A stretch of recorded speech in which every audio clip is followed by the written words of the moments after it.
Hello and welcome to another episode of Webflow Weekly. You guys have been loving the code components lately, and I have been loving the code components lately. And I just tried something out that is going to change the game. So let me show you right now. I'm going to go, I keep moving this preview button, man. How do I even, okay, it's up here now. All right. So this is a code component right here. I click it and it changes the word menu to food. Yeah. Looks pretty stupid, right? Doesn't actually do anything. Ha! Guess what? What you're looking at right here is in Webflow. This is the code component. This is groundbreaking because this means that code components can interact with the rest of the page. What does that mean? Well, I am going to try in this video to make a custom CMS filter component using code components, and that's huge. If we can do that, that is absolutely amazing. So I've already hooked up code components. I've authenticated my workspace. If you don't know how to do that, link is in the description. I have another video where I'm setting this up from scratch. My goal in this video is to try and make a CMS filter component using it. So anyways, we can get rid of our useless little button over here that changes a word, just like that. And now I'm gonna go to Claude Code and I'm gonna explain to it what I'm trying to do. So what I wanna do here, my goal for the end of this, I wanna have a search. I wanna have two range sliders, one for calories and one for dollars. So first things first, actually, what I'm going to do is I'm going to set up some attributes, because here's the thing about writing code in Webflow, or anything for that matter. I'm not just going to sit here and be like, make it filter through my items, because it doesn't know what my items are. I need to come up with on my own some sort of categorization structure, right? And in Webflow, I like to do that using attributes. So I'm going to add attributes now, and then I'm going to tell you all the attributes that I added. See you in a sec.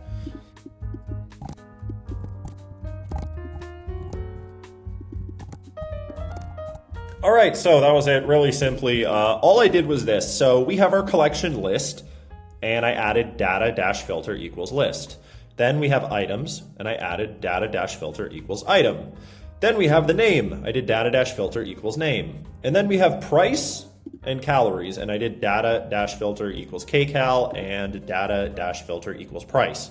So the reason why this is so important is because now I can tell Claude, hey, I want to do this. Add an input, which is going to search through the items with data filter name. And if they type this, it's going to show this. So I can explain it a little bit more. I'm going to write up my prompt now to Claude, and I'll see you in a sec.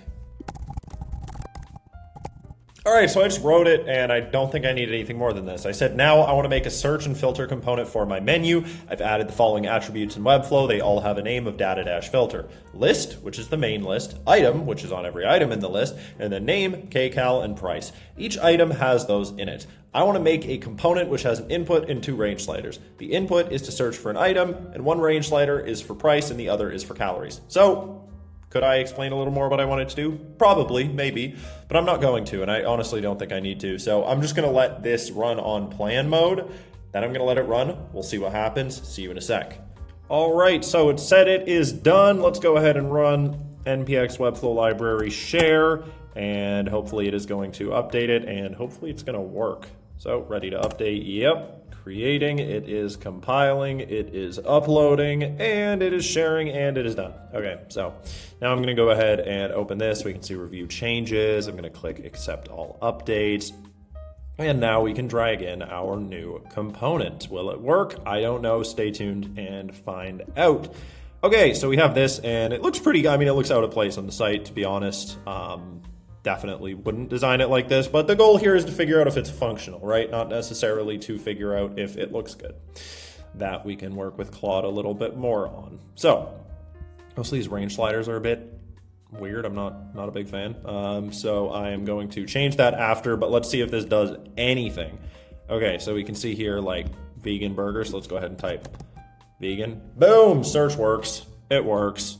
It works. No way. Okay.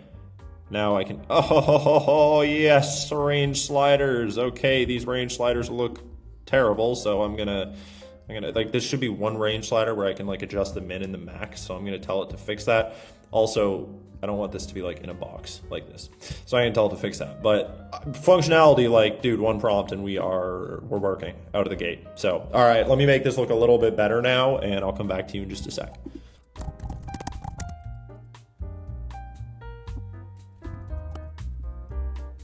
All right, so I have a little visual thing that I'm trying to fix, but obviously it made this look way better. So now, does this work as well in preview? Dude, it works in preview. I can actually preview it. That might be a change Webflow. I don't have it enable custom code on. So this is working. Like, this is exactly, oh, they don't have any 2,000 calorie meals at my restaurant apparently. But yeah, this works perfectly for exactly what I wanted it to work for. Now, there's just one thing about this, and that is that this works, I'm assuming, using front end, like only what's on the page, right? And the thing is, with coded filtering the CMS and Webflow, that's kind of how it works. Somehow FinSuite found a way to make it so that you can actually filter through like everything, like including, you know, you could have like a 5,000 item list and filter through like all 5,000 items at the same time. I don't know how to do that yet.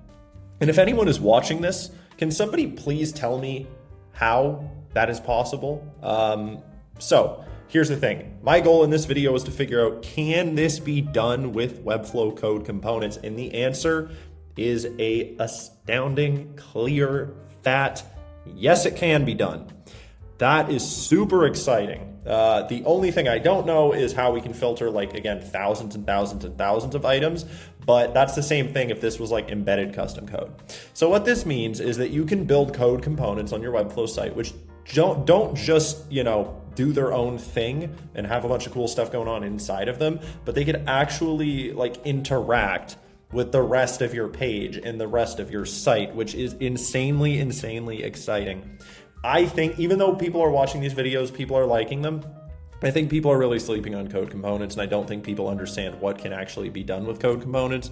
This is absurd. So anyways, that's it for this episode of Webflow Weekly. I will see you in the next one, and have a great day.